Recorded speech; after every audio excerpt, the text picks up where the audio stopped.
আপনি যদি আমাকে ভালোবাসেন আমার কথা আপনার ভালো লাগবে, আপনি যদি আমাকে অপছন্দ করেন আমি স্বর্ণ মাইখা কথা দিলে আপনার কাছে ভালো লাগবে না। আল্লাহকে যদি ভালোবাসেন আল্লাহর আইনকেও ভালোবাসা লাগবে। শুধু জানাজাত যায় বড় বড় কথা কইলে হইতো না। জানাজায় যাইয়া হেতে জান্নাত থেকে নামিয়ে আইছে, জানাজার মধ্যে তুই কি এর বক্তৃতা দিস বেটা? কথা বলবো? বাংলাদেশের প্রত্যেকটা জানাজা এখন হয়েছে রাজনৈতিক মঞ্চ। আপনাদের লজ্জা নাই জন্য তাদেরকে জানাজায় কথা বলতে দেন।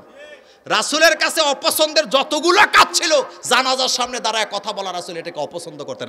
আল্লাহ রাসূল জানাজায় দাঁড়াইয়া একটা কাজই করতেন, সেটা হলো মুদ্দার যে সে কি ঋণগ্রস্ত কিনা শুধু এইটা নিয়ে কথা বলতেন, অন্য কোনো ব্যাপারে রাসূল কথা বলতেন না। কি নিয়ে কথা বলতো? জোরে বলেন কি নিয়ে? আর আমরা বলি কি নিয়ে? হ্যাঁ, লজ্জা আছে? ফজরের নামাজ পড়ে না, হেতে জানাজায় বক্তৃতা দেয়। বুড়িচংয়ে আপনাদের এক নেতার বাপের জানাজায় গেছিলাম, মাগরিবের আজান দেওয়া হয়েছে, নেতারা বক্তৃতা দিতে দিতে আমিও ছিলাম, মোস্তাক ফয়জি ভাইও আসিল, কথা ছিল আমাদের কথা বলার, আমরা কথাই বলতে পারি না, সব কথা নেতারা বললা মাগরিবের আজান দেওয়া হয়েছে। এগুলা কি খুব দরকার? কোন দরকার আছে মুদ্দার সামনে নিয়ে বক্তৃতা দেওয়ার? রাসূল সাল্লাল্লাহু আলাইহি ওয়াসাল্লাম মুদ্দার সামনে নিয়ে কি কথা বলতেন? শুধুমাত্র বলেন কিসের কথা? শুধু ঋণের কথা বলতেন। মদিনাতে লাশ নেওয়া হলো মসজিদে নববীর সামনে। আপনাদের কষ্ট হইতেছে? আমি 11টায় মুনাজাত দিতে চাই ইনশাআল্লাহ। হ্যাঁ, সারা রাত আপনারা থাকবেন, আমি ভাগ্য যাব না, আমি আমার টাইম মতো ইনশাআল্লাহ 11টায় মুনাজাত। শুনেন এবার রাসূল কি নিয়ে জানাজায় কথা বলতেন? ঋণ।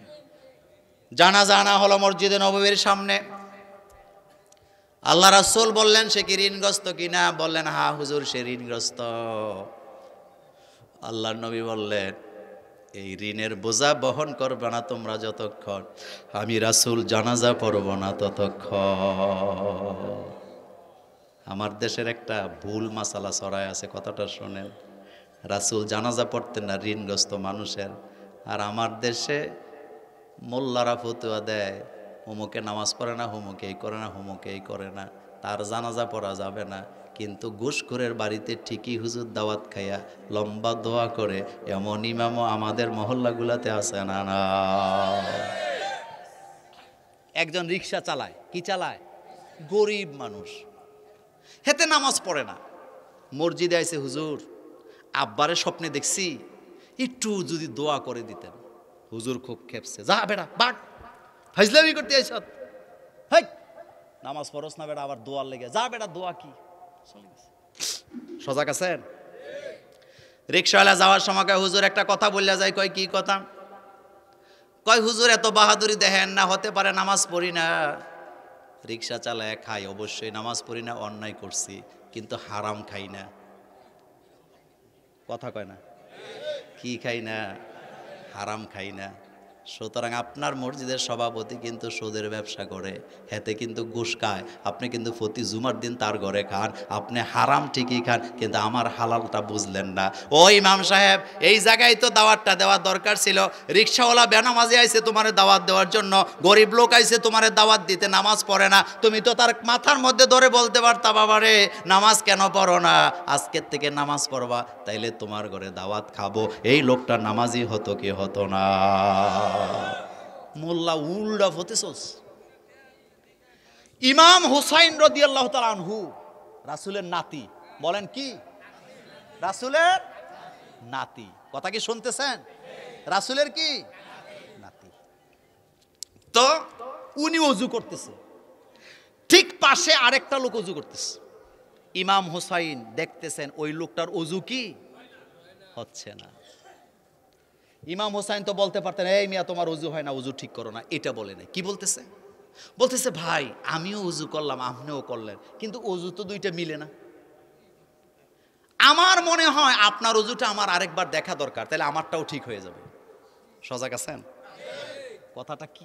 সুবহানাল্লাহ, রাসূলের নাতি তো।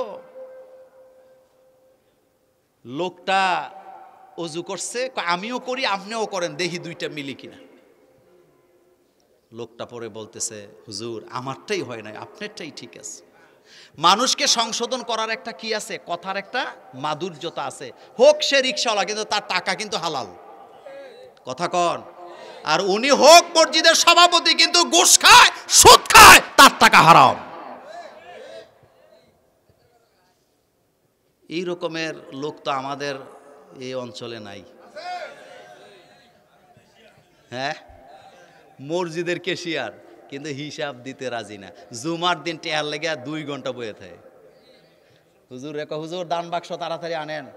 এবারটা খুব গণন্য লোক, আমাদের মোস্তাক ফয়েজি ভাই তো ভালো করে এটি কয়। উনি বসে আছে, দান বাক্স, উনি টাকাটা নিয়ে যাবে, আপনি অবশ্যই টাকাটা নিবেন, কিন্তু ওই ক্যাশিয়ার চাই না যারা 20 বছর ক্যাশের হিসাব দেয় না। অবশ্যই প্রতি মাসে মাসে 4 জুমা 5 জুমা হোক মসজিদে দাঁড়ায় টাকার হিসাব দিতে হবে, কিন্তু 10 বছরও কি এরকম নাই তো? কথা বলেন, আমানতের খেয়ানত। তা আমি কথা বলছিলাম জানাজার ব্যাপারে। জানাজা সামনে নিয়ে শুধু ঋণের কথা হবে, অন্য কোনো কথা বলার কোনো দরকার নাই। কিসের নেতা, কিসের খেতা, কিসের বক্তৃতা এখানে? মানুষ মরে গেছে, তাকে যত তাড়াতাড়ি কবরে দিবেন তত তাড়াতাড়ি কল্যাণ। এই কথা বলেছেন মুহাম্মদুর রাসূলুল্লাহ সাল্লাল্লাহু। কারণ তার জন্য ফেরেশতারা অপেক্ষমান আছে না নাই?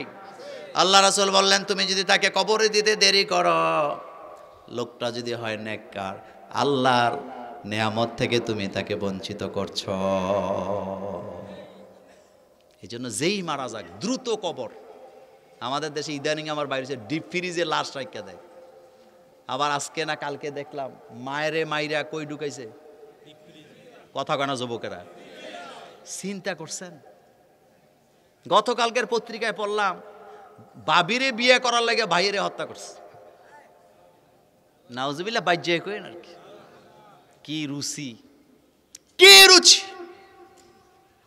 কোন দিকে যাচ্ছি আমরা, কোন দিকে যাচ্ছে সমাজ? এই সমাজ, গুণে ধরা সমাজকে যদি আপনি পরিবর্তন করতে চান, আল্লাহর কোরআনের বিকল্প কিচ্ছু নাই। জানাজা আসছে, সামনে দাঁড়ায় যাবেন। জানাজার মানে হলো মৃত্যুর কাতারে দাঁড়ায় যাওয়া। এই কথাটা বলে শেষ করতে চাই আমার ভাইয়েরা। দুনিয়াতে যদি ইসলাম না মানেন, মরার পরে মানতে আপনি বাধ্য। একটা লোক কোটি কোটি টাকার মালিক, তার জীবন রঙিন, তার পোশাক আশাক রঙিন, তার গাড়িটাও রঙিন, তার ক্ষমতাটাও রঙিন। কথা বুঝতেছেন ঠিকই। সে মারা যাওয়ার পরে মসজিদের খতিব সাহেব যদি যায় বলে ওনার জীবনটা ছিল রঙিন, ওনার কাপড় চোপড় ছিল রঙিন, গাড়ি ছিল রঙিন, তার নেতৃত্ব ছিল রঙিন, সুতরাং তারে রঙিন কাপড় দিয়ে মাটি দেন, সাদা কাপড় দেওয়ার দরকার নাই। তার পরিবার রাজি হইব নি? তার গাড়ি রঙিন, বাড়ি রঙিন, পোশাক রঙিন, রঙে রং, কিন্তু মরার পরে তার পরিবার কেউ রাজি হবে না রঙিন কাপড় দিয়ে পেঁচাই দিতে, কারণ বুঝে গেছে এখন সাদা কাপড় লাগবে। কত জানাজায় শরীক হলাম আমরা, কত জানাজায় গেলাম। গতকালকে একটা ভিডিও দেখলাম, নিশ্চয়ই আপনারাও কেউ দেখেছেন।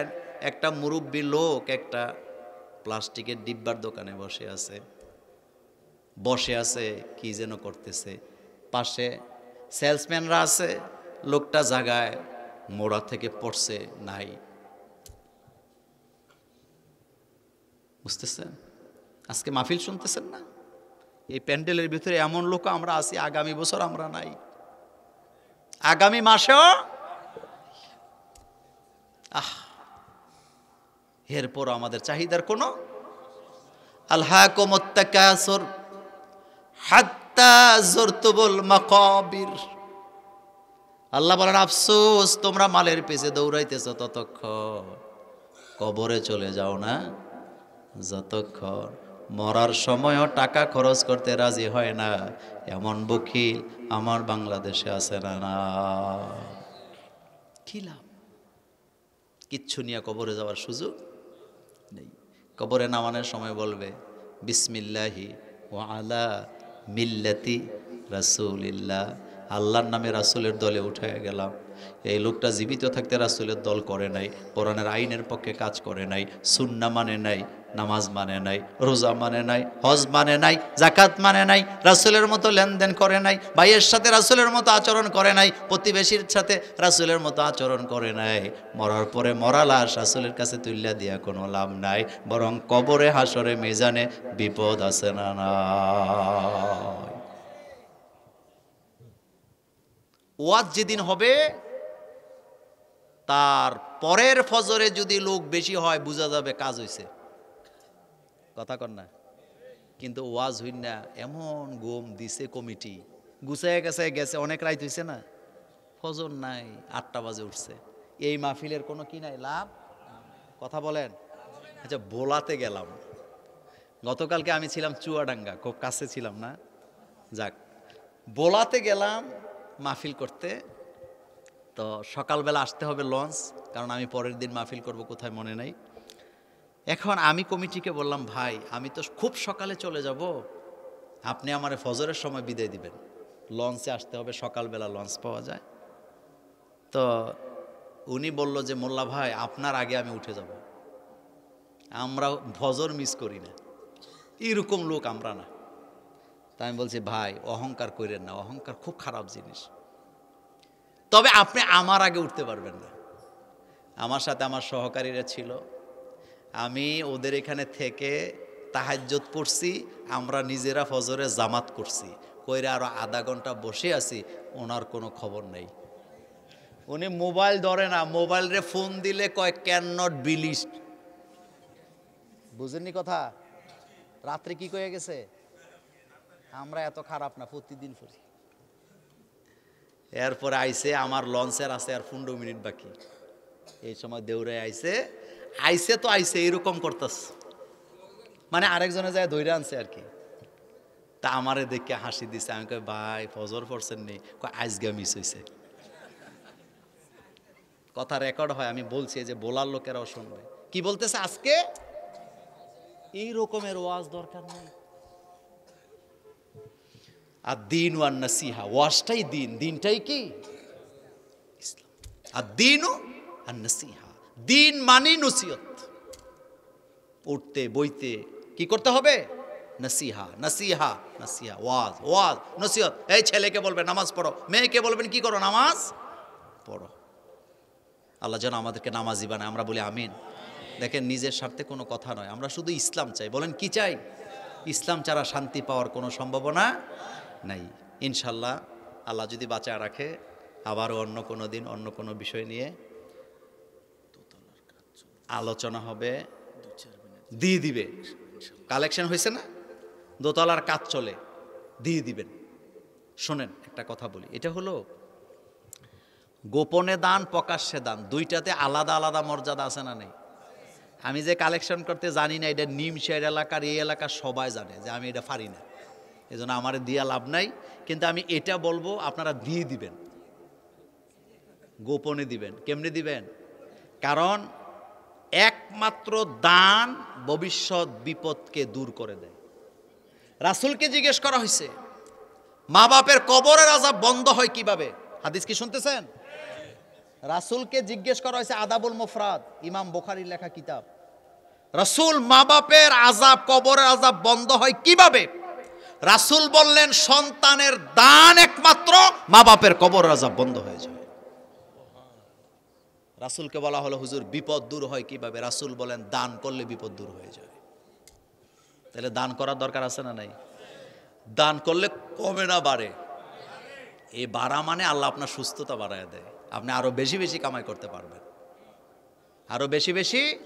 শোনেন, এই যে কথা বলতেছি, ক্যামেরা একটা কথা বলি, গত পরশুদিন আমার মাহফিল ছিল আমার চুয়াডাঙ্গায়, গতকালকেও চুয়াডাঙ্গায় ছিল। তো গত পরশুদিন মাহফিল করার পরে একজনের বাসায় আমাকে রাখছে, রাতের বেলা, এত দূরে তো আসতে পারবো না, খুবই মজার কথা শুনেন, রাখছে, আসি। ওই লোক আমার সামনে ছিল, আমি খাওয়ার সময় ওরে খাওয়ায় দিছি একটু, সে পেরেশানিতে ছিল। দেখেন, দান করলে কি হয়, সে মাহফিলে দানও করছে, এরপরে সে মনে মনে আল্লাহর কাছে দোয়া করছে, আল্লাহ আমার তো আগামী দিন বিরাট বড় একটা বিপদ আছে, এই বিপদটা যেন দূর হয়ে যায় আল্লাহ। কথা কি শুনতেছেন? তার বিপদটা কি এটা বলবো না, যেহেতু কথাটা ক্যামেরায় রেকর্ড হয়। ঠিকই পরের দিন আল্লাহর কি ফয়সালা, তার বিপদ কেটে গেছে। বিপদ কি মানে বিপদ গেছে মানে 3.5 কোটি টাকার সম্পদ আল্লাহ তার হাতে উঠাই দিছে। সে আইসা আমারে দইরা জড়াইয়া কানতেছে, বলতেছে হুজুর আপনি যা বলছেন তাই সত্য, দান করলে বিপদ চলে যায়। দানে বাড়ায়, দানে কি করে বাড়ায়। এজন্য একেবারে এখানে গরিব লোক খুব নাই, আপনি স্বেচ্ছায় করে দিবেন। রাসূল মক্কা থেকে মদিনায় যেয়ে আগে আল্লাহর ঘর বানাইছে, এরপরে নিজেরটা বানাইছে। এখানে আমার ডাইনে বামে যারা আছেন দিয়েন, এটা অনুরোধ করলাম। এখন আমরা মোনাজাতের দিকে যাব। আল্লাহ যেন আমাদেরকে কবুল করে, এই মসজিদের বাকি কাজটা যেন আল্লাহ সহজ করে দেন, গায়বী মদদ দিয়ে যেন করায়া দেন। আপনাদের কিছু বলার আছে আর? হ্যাঁ দেন, মাইক দেন। একটা লোক উঠবেন না, মোনাজাত দিব, আমরা চলে যাব।